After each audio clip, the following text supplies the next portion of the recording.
Vous êtes sur Radio Prague International, à l'écoute du programme francophone diffusé depuis la capitale tchèque. Bonjour et merci d'écouter Radio Prague International en français. Un peu plus de 6 mois après la formation du gouvernement de coalition d'Andrej Babiš, où en est la Tchéquie? Comment expliquer la perméabilité d'une partie de la population à des théories anti-système? La Tchéquie a-t-elle fait le bilan des années 90 qui ont suivi la chute du régime communiste? Toutes ces questions, mais bien d'autres encore, nous les avons abordées avec la politologue Jana Vargovčíková. Elle est l'invitée d'Anna Kubišta dans notre podcast Une demi-heure en Tchéquie. Jana Vargovčíková, bonjour. Bonjour. Vous êtes politologue, maîtresse de conférences en sciences politiques à l'INALCO, où vous vous intéressez aux politiques, les espaces, les sociétés de l'Europe centrale contemporaine. Et je voulais profiter de votre passage à Prague, justement, pour discuter un petit peu de la situation politique en Tchéquie aujourd'hui, en prenant un peu de recul, en n'étant pas juste essentiellement dans l'actualité brûlante, mais peut-être essayer d'avoir un regard un petit peu décentré et un petit peu global. Peut-être quand vous regardez la Tchéquie aujourd'hui, ou peut-être la scène politique tchèque aujourd'hui, quel est le premier mot qui vous viendrait à l'esprit pour décrire la situation du pays, quelques mois après les élections législatives? Incertitude, comme dans beaucoup d'autres situations post-électorales de ces années passées. Il me semble qu'il y a encore en République tchèque actuellement des incertitudes sur la mesure dans laquelle la coalition, qui donc a pu être constituée, a pu donc former une majorité parlementaire, mettra en œuvre littéralement ce que pouvaient déclarer les différents partis qui la composent dans les campagnes électorales, et dans quelle mesure il s'agissait. Bon, la question s'était posée déjà pour les précédents gouvernements Babiš, mais elle se pose avec plus de gravité aujourd'hui. Dans quelle mesure c'était des promesses un petit peu populistes, de la politique électoraliste qui partout évidemment repose sur un peu de l'exagération, de l'hyperbole, dans les promesses qui ensuite rencontrent la réalité du gouvernement, du compromis, qui s'affrontent aux compétences, aux ressources réelles des administrations de l'État, etc. Et puis à la nécessité de négocier concrètement avec aussi les partenaires sociaux, les groupes d'intérêt, etc. Donc, il me semble qu'on est dans cette incertitude. Une espèce d'entre-deux, voilà. Est-ce qu'on doit voir finalement l'arrivée au pouvoir, au retour au pouvoir, c'est pas une arrivée de Ano, on va dire une deuxième arrivée au pouvoir, puisqu'il y a eu un intermède avec un autre gouvernement de coalition. Donc ce retour au pouvoir d'Ano, du parti d'Andrej Babiš, avec le soutien donc du parti de Tomio Okamura, le SPD, et des automobilistes ou motoristes, on entend les deux versions. Est-ce qu'on doit voir ça comme une alternance classique, ou c'est quelque chose de plus profond, un changement plus profond en fait qui s'opère ici? C'est une bonne question, et là encore, le cas tchèque n'est pas forcément très particulier ou très spécial. Dans les élections à venir slovaques, pour ne prendre que cet exemple du voisin le plus proche, là aussi on s'interroge sur la manière de savoir, sur la question de savoir si le fait qu'un parti de gouvernement, parce que Babiš, c'était dès le départ, dès la création de son mouvement, parti entreprise en fait, plutôt dans les classifications de ce parti politique. Donc, dès le départ, ce parti entreprise, ANO, se positionnait comme plutôt centriste, on dit en sciences politiques technopopuliste, appelant à la fois à la raison ordinaire, et puis promettant finalement les bonnes solutions pragmatiques aux problèmes qui peuvent se poser. Donc, dans quelle mesure le fait que ce type-là de partis de gouvernement, qui s'étaient toujours présentés comme des potentiels partis de gouvernement et non des partis anti-système et non des partis extrêmes, le fait que cela s'allie ou soit de plus en plus prêt à se rapprocher de partis eux, pour le coup, vraiment nés dans les marges de l'espace politique, dans les marges de l'espace partisan, et donc reposant sur à la fois des idées radicales, parfois anti-système, et aussi sur des personnalités qui ont des trajectoires clivantes, pour le dire par un euphémisme. Dans quelle mesure, là encore, c'est un choix pragmatique avec néanmoins donc Babiš ou Robert Fico aux prochaines échéances électorales en Slovaquie, où on pourrait même évoquer le cas français potentiellement à l'avenir. Dans quelle mesure ce sont les partis de gouvernement qui tiennent les rênes de la situation et demeurent quelque part sur des positions de conformité, disons, basique avec les principes d'état de droit et de démocratie, et dans quelle mesure, peut-être même, non pas malgré eux, mais en s'imaginant en situation de contrôle, ils ne peuvent, en réalité, ils ne peuvent pas contrôler ce à quoi cela peut mener.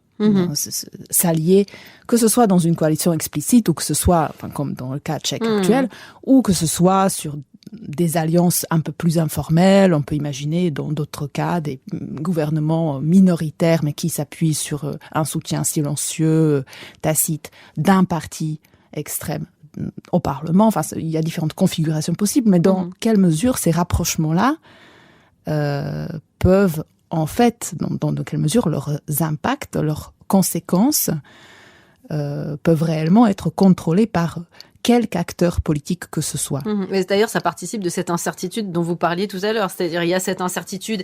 Est-ce qu'ils vont appliquer, grosso modo, ce qu'ils ont clamé haut et fort pendant leur campagne, où c'est souvent une question de gros bras, etc., et à qui dira les choses les plus punchy, etc. Mais il y a aussi cette incertitude. Est-ce que ce parti, on va dire majoritaire, ou ce mouvement majoritaire, plutôt quand même dans les, entre guillemets, dans les rails, et qui apparaît presque, en fait, comme vous dites, plus classique, par rapport à ces nouveaux partis issus de cette mouvance à la marge. C'est assez paradoxal, en fait, comme situation. Et d'ailleurs, c'est ce qui frappe, parce que vous parliez de cette question du pragmatisme. Peut-être parler du côté de l'électorat aussi. C'est ce qui frappe un peu, parfois, les observateurs étrangers, parce qu'on associe souvent les Tchèques à, justement, on va dire même l'électorat, surtout, une forme de scepticisme ou un côté terre-à-terre, un côté très pragmatique. Et pourtant, ces discours populistes, anti-système, complotistes ont quand même rencontré une forme de succès, même s'ils ne sont pas majoritaires. Comment est-ce que on peut expliquer ce paradoxe ? Et en tout cas, ils sont envoyés directement au gouvernement juste par cette alliance, en fait, pour former cette coalition. Là, il est vrai que les Tchèques ont une grande réputation de scepticisme, de pragmatisme, et donc on pourrait en effet voir un paradoxe dans le fait de voir que les théories de complot, les fausses informations se répandent tout aussi bien en Tchéquie qu'ailleurs, alors qu'on imagine, cette société tchèque comme finalement sceptique face à l'autorité, se tenant à distance, toujours d'un phénomène partisan, de l'engagement, disons, dans une organisation ou pour un parti politique, engagement, disons, premier degré.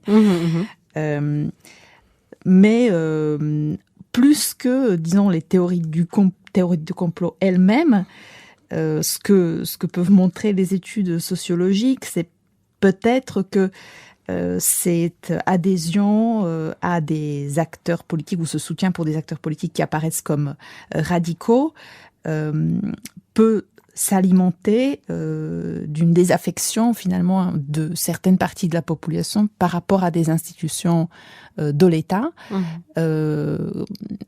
qui les déçoivent ou qu'ils voient les représenter moins bien, ou en tout cas qui, dans leur perception des choses, ne représentent pas suffisamment leurs intérêts. Et donc ce sont ces acteurs radicaux qui vont régler leurs comptes, qui ont leur nom, peuvent promettre. Alors ils peuvent le promettre en tenant des discours complètement extrêmes, déraillés, racistes, xénophobes, etc.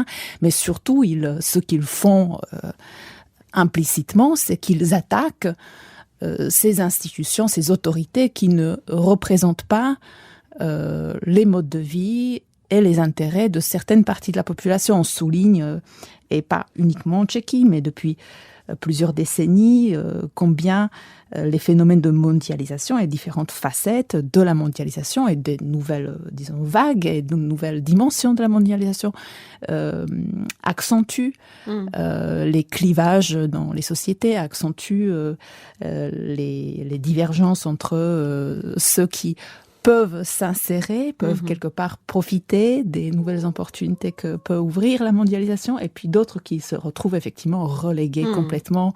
Les oubliés de la mondialisation. Voilà, donc ça c'est un clivage de fond, un petit peu structurel, sociologique. Et ensuite, le clivage un peu urbain-ruraux. Prague, le reste du pays.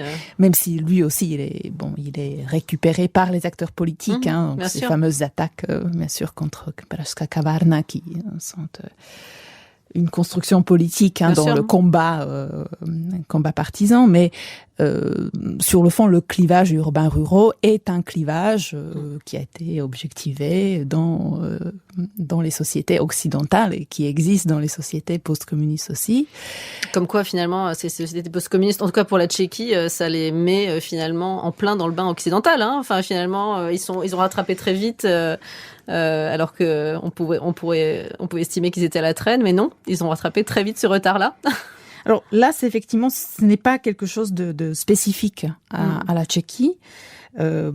S'ajoute à cela les villes et les régions qui ont beaucoup subi la désindustrialisation, le chômage et donc aussi les baisses de niveau de vie qui ont suivi.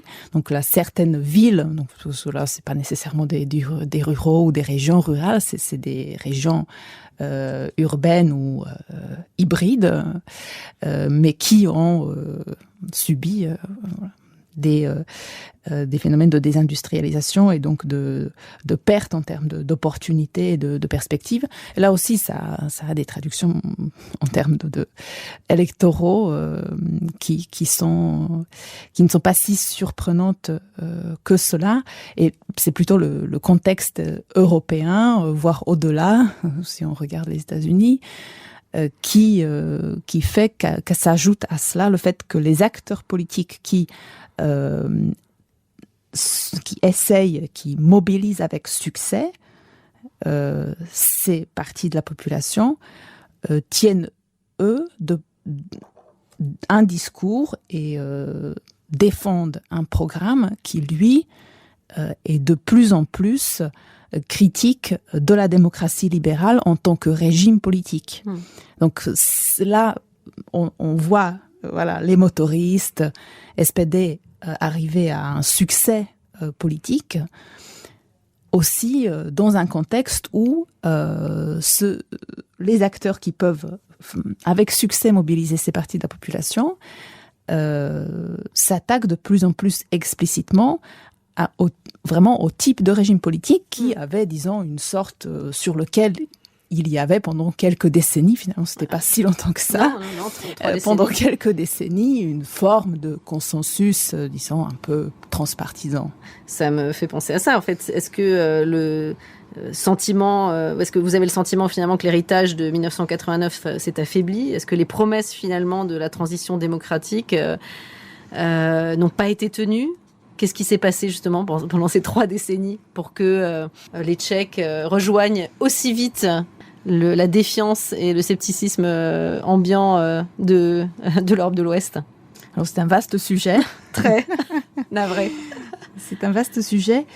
Il me semble quand même qu'il y a alors peut-être pas des promesses trahies, mais en tout cas des voies politiques, des voies en termes de ce que ça pourrait vouloir dire que la démocratie, qui n'ont peut-être effectivement pas été développées autant qu'on pouvait l'espérer, et que donc de fait, alors est-ce que c'était évitable ? Ça, on pourrait faire des expériences de pensée, de l'histoire contrefactuelle, etc. Mais au début des années 90 et l'histoire des années 90, c'est en partie quelque chose encore à faire. Aujourd'hui, beaucoup d'historiens s'y mettent. Ça commence finalement à être une période historique. Bien sûr. Mais le début des années 90 est aussi une période d'espoir très pluriel et d'imaginaire de la démocratie qui couvre une palette assez large de ce que ça pourrait devenir que cette démocratie, en l'occurrence tchécoslovaque, et qui vont, disons, du socialisme réformé, démocratique, voilà, et jusqu'à la vision clausienne d'un État minimal, libertaire, etc. Donc, une pluralité d'imaginaires de ce que ça voudrait dire vivre en liberté, avec plus de liberté, et pouvoir participer, avoir sa voix au chapitre, avec nécessairement, concrètement, seulement certaines voix qui se retrouvent institutionnalisées, certaines réformes économiques qui passent à la fin, avec des conséquences concrètes en termes de à la fois chômage d'un côté, concentration de capital de l'autre, du côté du secteur privé, ce qui était un des objectifs évidemment de la privatisation, mais d'une certaine privatisation, et peut-être dans ce qui donc n'était pas nécessairement évitable, parce qu'il faut bien à un moment que certaines voies soient institutionnalisées et que certaines politiques publiques soient adoptées, mais dans ce processus, peut-être, je dirais quand même, assez peu de place dans le débat public accordé à une mise en question ou en mise en cause et une réflexion critique des conséquences finalement que certaines réformes, que certains changements pouvaient avoir. Donc une certaine, comme si pendant au moins les années 2000 et 2010, et quand même peut-être particulièrement fortement en Tchéquie, comme si on avait sanctuarisé un petit peu cette transition et cette transformation politique et économique, comme s'il fallait pas ouvrir le débat parce que ça serait trop... comme si ça pourrait être dangereux, mais au contraire, ne pas l'ouvrir peut ensuite mener au fait que les individus, dans leur trajectoire personnelle, professionnelle, connaissent bien ce que ça leur a fait, et cela se traduit à un moment dans l'espace public et dans l'espace politique. Et ça se traduit pas nécessairement de manière favorable à la fin pour la démocratie libérale. Donc, si je devais le résumer très brièvement, peut-être qu'il aurait été mieux de discuter de façon critique, ouverte, et de reconnaître comme légitime d'autres récits sur la transition, les années 90, pour couper l'herbe sous les pieds d'acteurs extrêmes, d'acteurs politiques extrêmes. Ce que vous dites, c'est que le bilan des années 90, de cette transition qui a quand même été très particulière, n'a pas été fait, grosso modo. Il n'y a pas eu de réflexion, il n'y a pas eu de remise en question de certains dogmes. Et on le voit finalement, puisque d'une certaine façon, on a un retour de manivelle aujourd'hui. Vous parliez de Václav Klaus, donc évidemment l'artisan de cette privatisation post-communiste qui a été Premier ministre puis président. On a ce retour finalement de manivelle aujourd'hui avec des gens proches de son cercle idéologique qui sont au pouvoir aujourd'hui, notamment au ministère des Affaires étrangères via le ministre Petr Matšenka.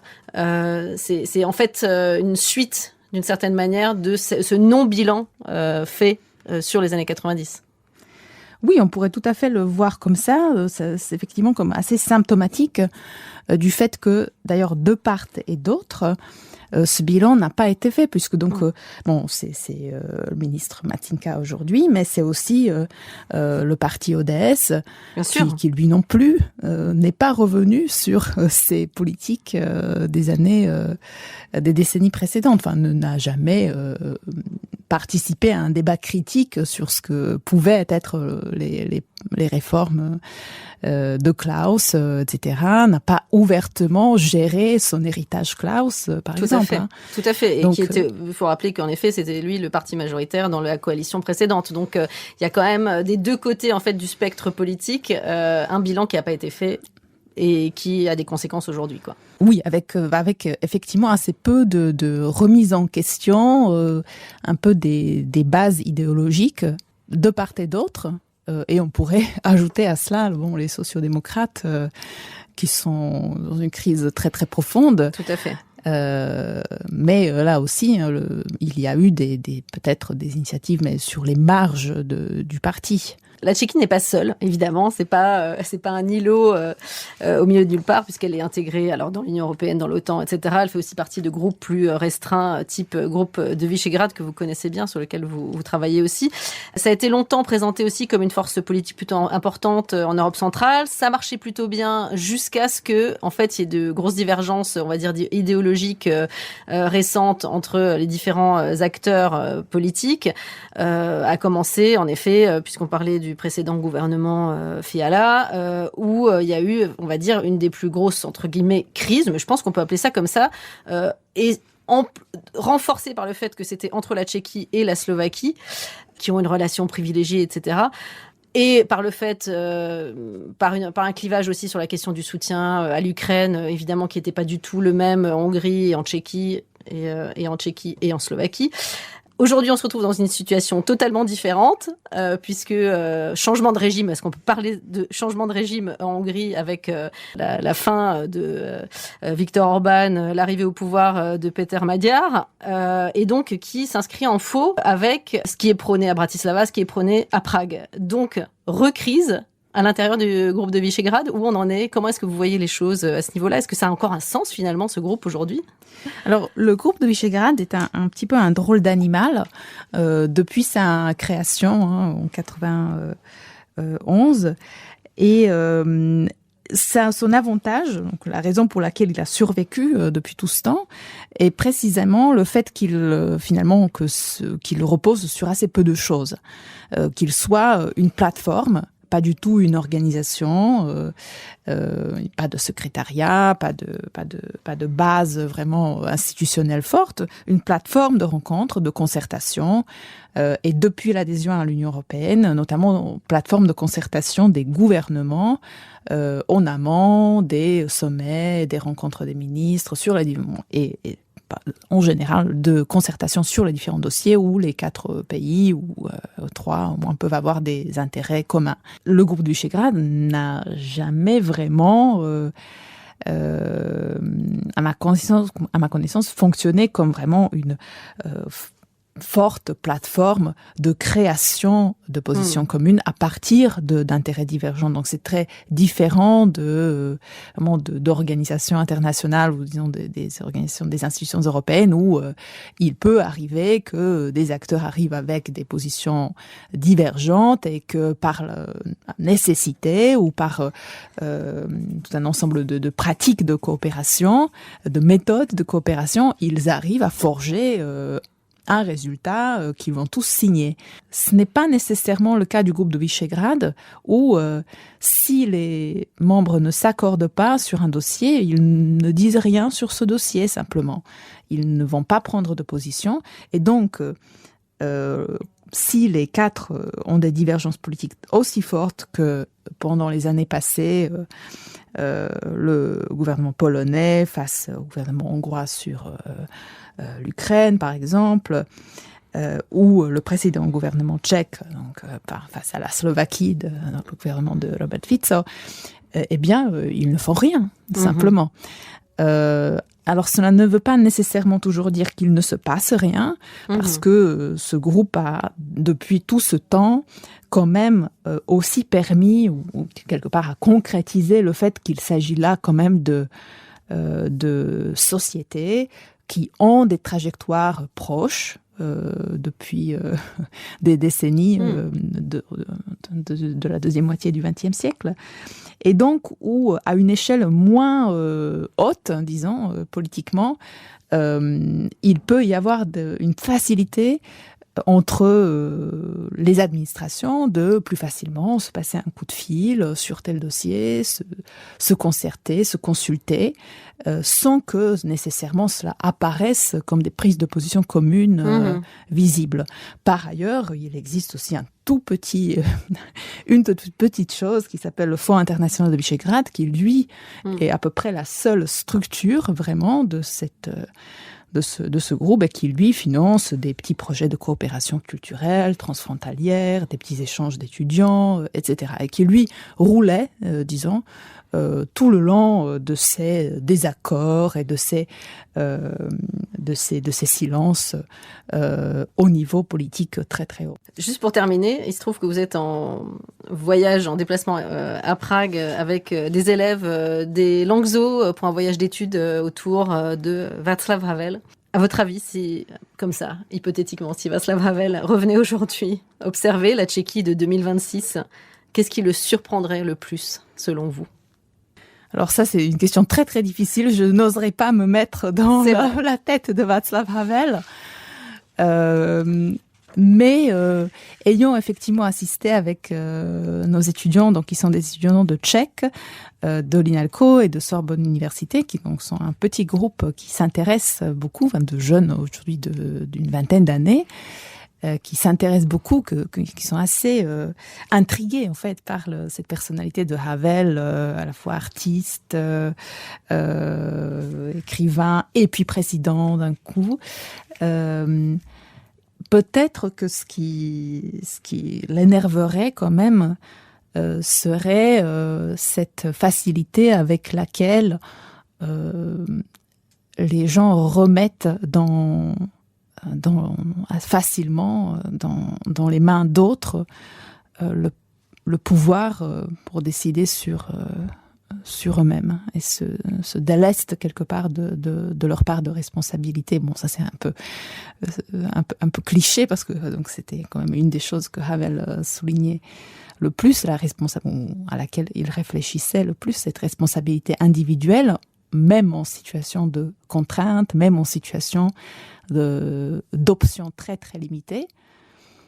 Et ce fait de dire qu'il n'y a pas d'excuse absolue, même s'il existe des contraintes, même s'il existe des déceptions, des inconforts, des difficultés, qu'il n'y a pas à la fin d'absolution morale pour l'individu, quelles que soient les conditions. Peut-être quand même que cela l'énerverait de voir que même en situation de démocratie libérale, quand même, les individus, et pas que dans la société tchèque, laissent d'autres, plus des personnalités peu fiables par ailleurs, décider pour eux. Merci Jana Vargovčíková. Merci beaucoup. Merci à vous.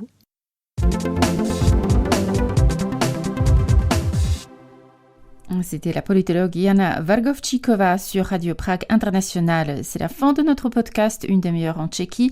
L'actualité tchèque en français, ça continue sur notre site français.radio.cz, sur Facebook, Blue Sky et le réseau X. Merci de votre fidélité. À la prochaine. Naslyšenou.